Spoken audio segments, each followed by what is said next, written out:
Why Gen Z slowly giving up? Shout out to Moon for this video. Let's get to it.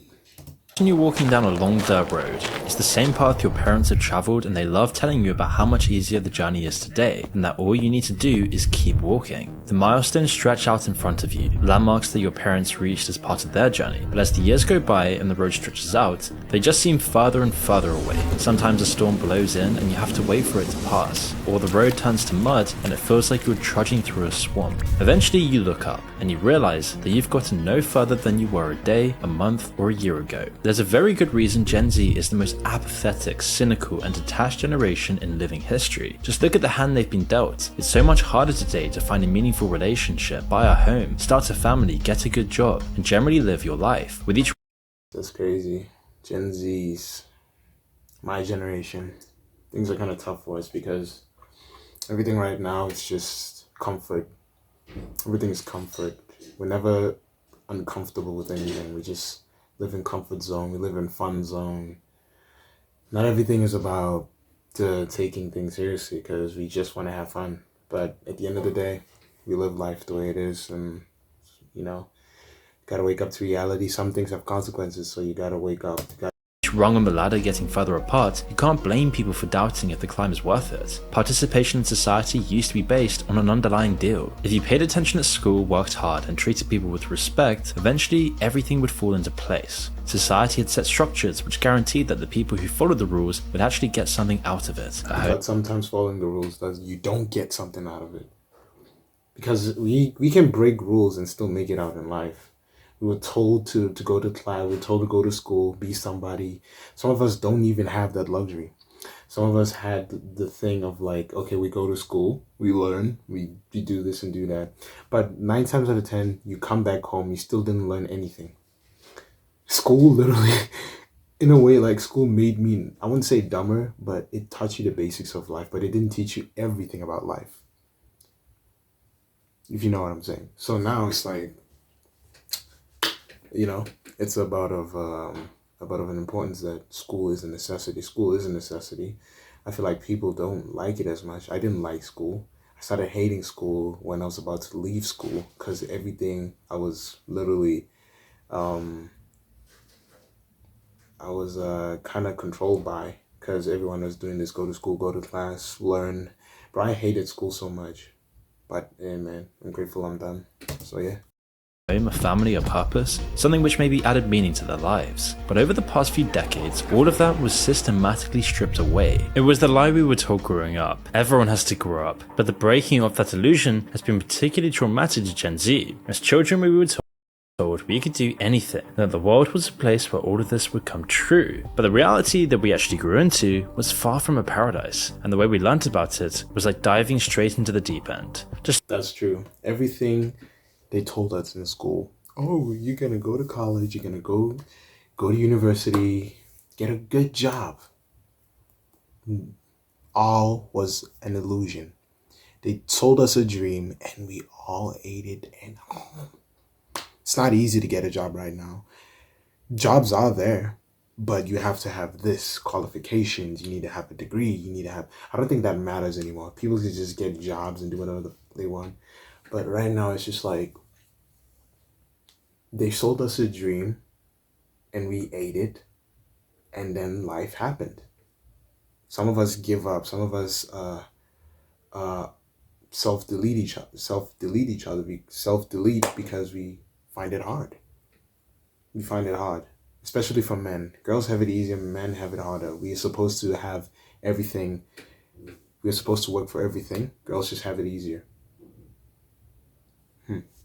Yeah. A few hundred years ago, the things people learnt and knew about it's just my opinion. Nearly together, people learnt about the world from the people around them, and they built their own beliefs based entirely on their own small world. Structure and traditions were handed down to you and your community. And then it all got thrown into chaos. The Enlightenment and the Scientific Revolution destroyed the foundations of these religious and traditional worldviews. People's worldviews expanded, and their lives got more complicated. As religion lost its dominant role, ideology came in to replace it. As the world slowly modernized, traditional communities struggled to survive, and traditional structures in society were replaced by ideological ones. People's allegiance and place shifted from their community to their nation state and the ideas they stood for. Even into the 20th century though, your view of the world could still remain consistent. Most people still had a clear path for their lives, and a clear way of thinking about life shared among the people they knew. The internet and access to mass media from across the world has blown all of this away. Instead of one belief system dominating our lives, there's thousands of false desires for us to pick and choose from. Instead of consistent shared experience, we've been exposed to millions of different people's objective views on life. By the time they're 12 years old, kids today have been plunged headfirst into the shifting sea of ideas. Millions of judgments and opinions about what's right or wrong, how you should act, and what's either desirable or disgusting. It's easy for people to retreat into this world of information. The philosopher and sociologist Jean Baudrillard describes this world as hyperreality, a sort of world beyond worlds, made up of meanings behind objects and people rather than what they actually are. Things and concepts which exist in the real world like beauty, tragedy, virtue and vice all get warped and maximized. Beautiful people become impossibly perfect with computer editing and filters. Every crisis from around the world is suddenly right.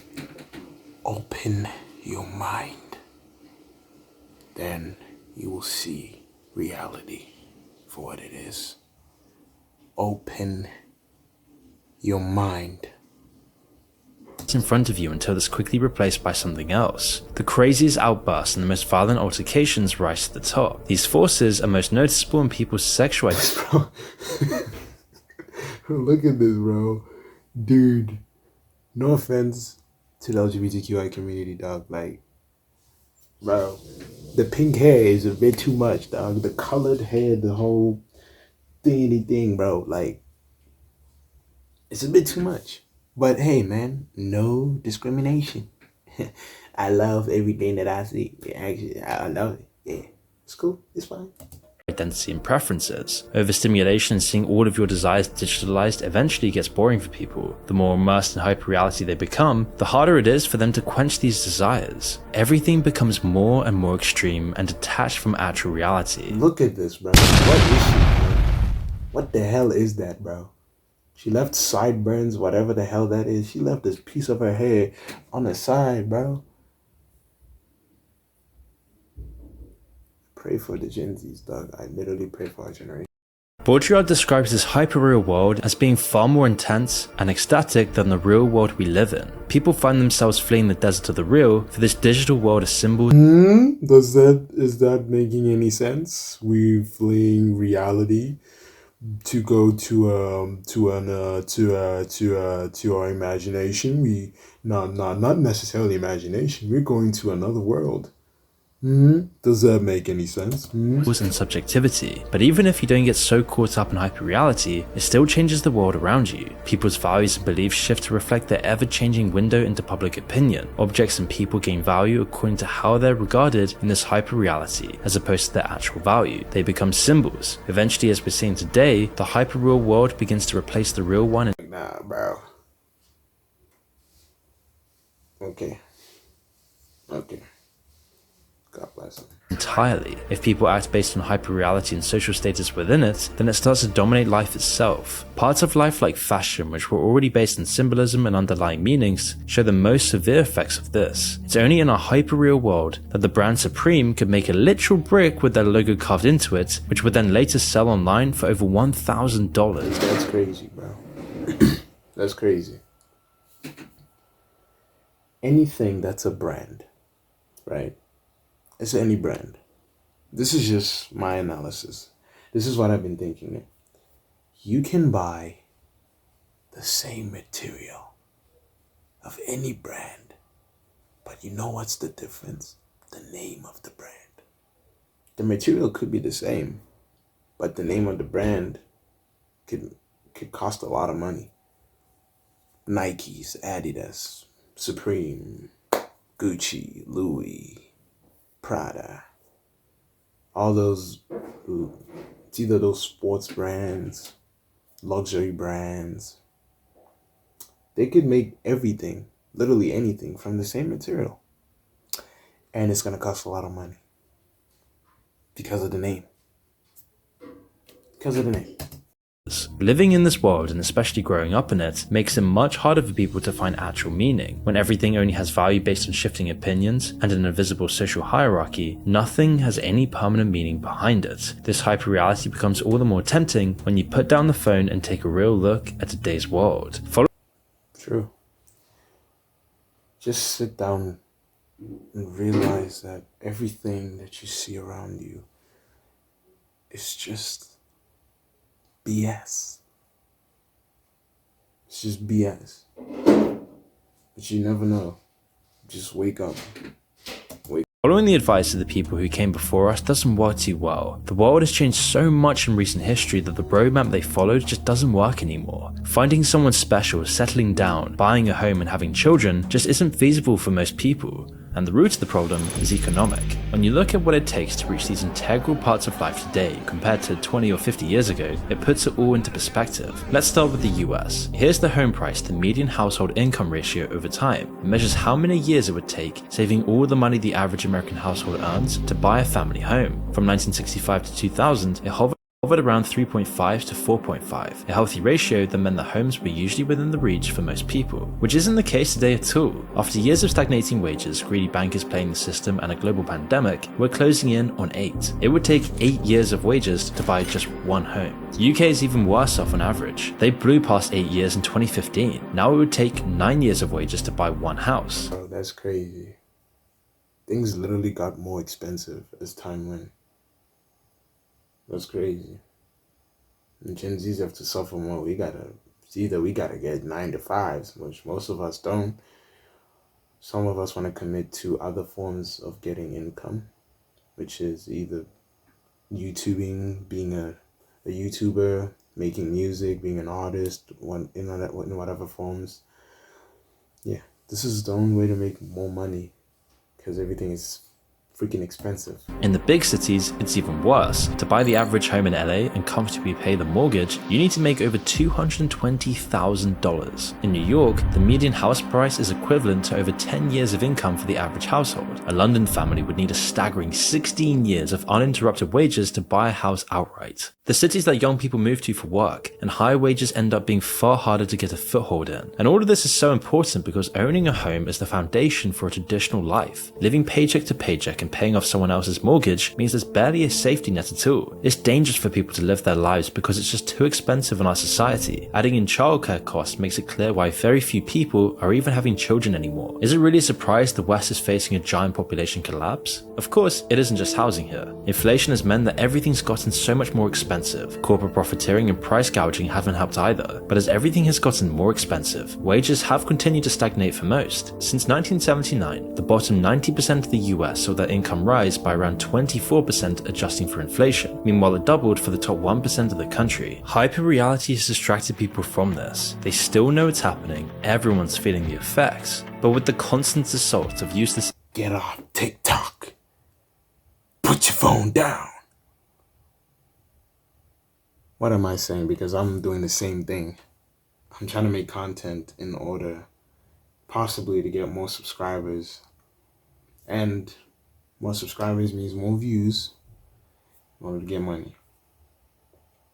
Just open your eyes, guys. This is everything, and just open your eyes. TikTok is just, I'm personally, in my opinion, TikTok is, I had TikTok on my phone.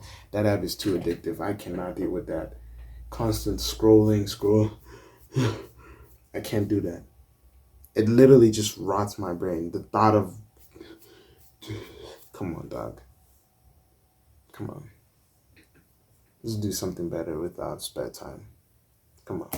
information you're powerless to do anything about, it just gets swallowed up by the constant cycle. It acts as a release valve for people's rightful outrage. Real anger and emotions that would have been converted into real action end up in cyberspace instead. There they join the billions of other opinions and fade away into the background noise. Things go by so fast we're unable to process them. Humans just not built to deal with so much at once, and as a result, hyperreality all seems like a blur. Like you're traveling through it all so fast that you only get a sense of the underlying emotions. The algorithms manipulate this further and push content that makes people feel self-conscious or negative to the top.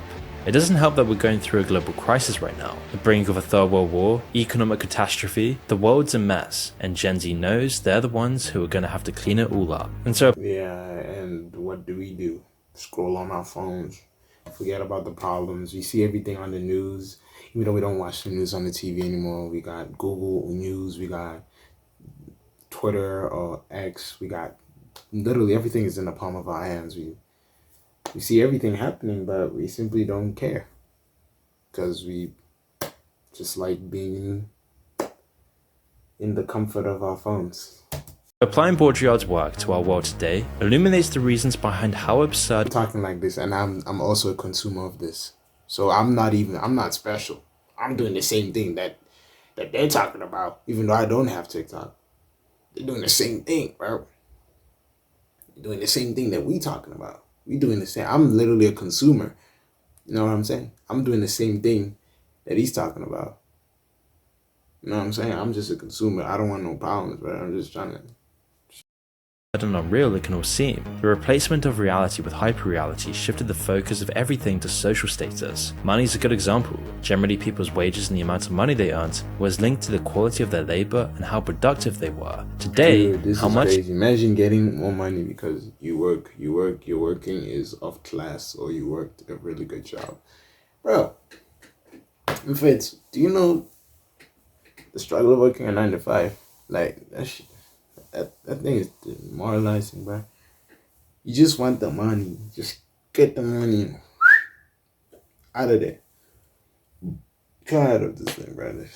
9 to 5s are crazy, bro. you earn is entirely based on your social status within the system. It's been to the benefit of both CEOs and the top OnlyFans models. They both earn their money not through the quality of their work or what they produce, but through their position at the top of the hierarchy. The focus on speculative value, as opposed to real value, has aided scam artists and snake oil salesmen as well. It's only in our modern world that Sam Bankman-Fried could convince top hedge funds and millions of people to invest in a Ponzi scheme. The result of all of this is a society which puts far more focus on the optics of equality whilst becoming even more rigidly ordered and stratified. Movement up the ladder becomes even harder despite the appearance of a constant march towards a more liberal society. So how do you survive in a world like this? Well, there's a few different routes people take. Lots of people detach entirely, completely leaving the desert of the real and retreating entirely into hyper-reality. Exactly, bro. What do we do when we have problems about life and everything else? Where do we run? Where do we go? Go straight to phones, drugs, alcohol. But I'm not going to judge people because that's their escape. You know what I'm saying? Like, we all have different types of coping mechanisms. I'm just saying, like, don't let it control you to the point where you don't have the will to free yourself from it. You know, just wake up and realize that this thing shouldn't control you for this long.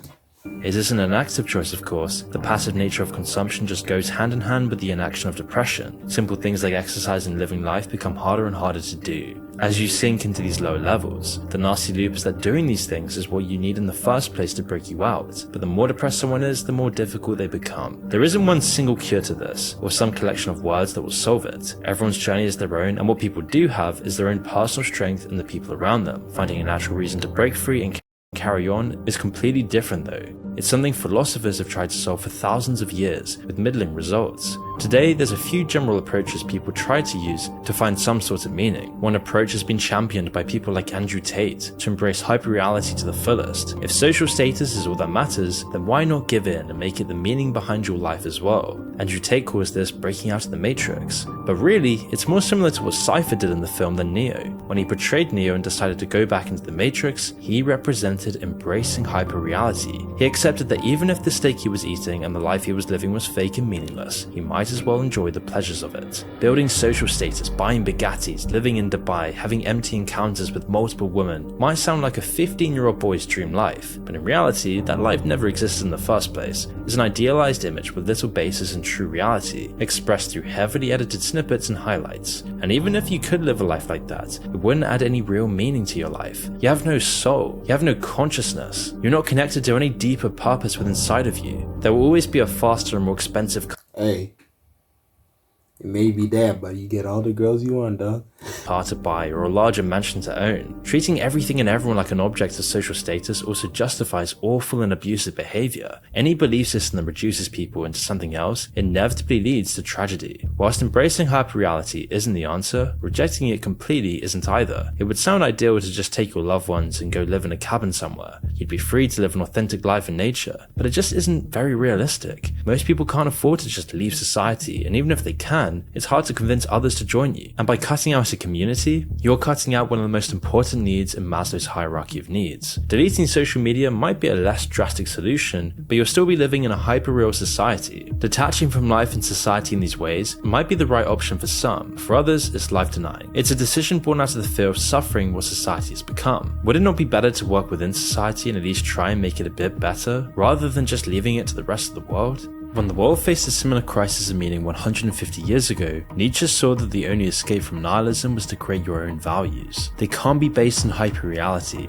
and as create a collection of other people's experiences. The only thing that actually exists is your own viewpoint and your own perspective. That world is the only one you have even limited control over. Nietzsche believed that the highest values we can create come from the innate human will to power, and what he meant by this is still up for debate, but it doesn't mean simply forcing everything and everyone into submission. Instead, one interpretation of this will to power is how well you can shape the world around you. To have power in your life, the better you can make it, and the more it suits your own personal purposes, the more power you have. So analyze everything you read, hear, or see that could impact your decisions. Think about the motivations behind the person saying it. Decide whether it aligns with your own personal world and whether it can make it better. If it can, embrace it and see what happens. If not, discard it. The world is going through a crisis and it'll need strong, principled people to see it through. The only thing you can do though is worry about your own world and the people around you. The rest is up to fate. That's the reality of it. Just focus on you, do you. Don't care what other people say, because it matters in the moment when they say it. They're going to forget what they told you. They probably will. But most people don't care. They don't care about you. They don't care about me. Just do you, bro. Do you. No one cares. Follow someone, even in the social media game, follow someone who you think his or her ideologies or the way he speaks or the way she talks, whatever.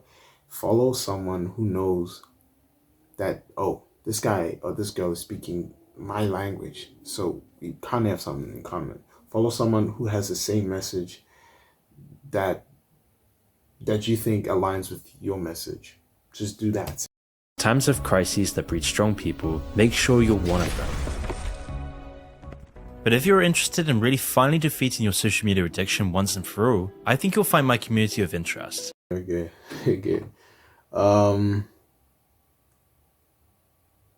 Yeah, other than that, guys, thank you so much for watching the video. Shout out to Moon, why Gen Z is slowly giving up. This is the video. It came out 11 months ago, got 1.2 million views. Thank you guys for watching. If you enjoyed the video, like, comment, share, subscribe. Because I like to say Kamehameha, that subscribe button if you like the video, but I don't think so. But anyways, thank you guys for watching. I'll see you in the next video.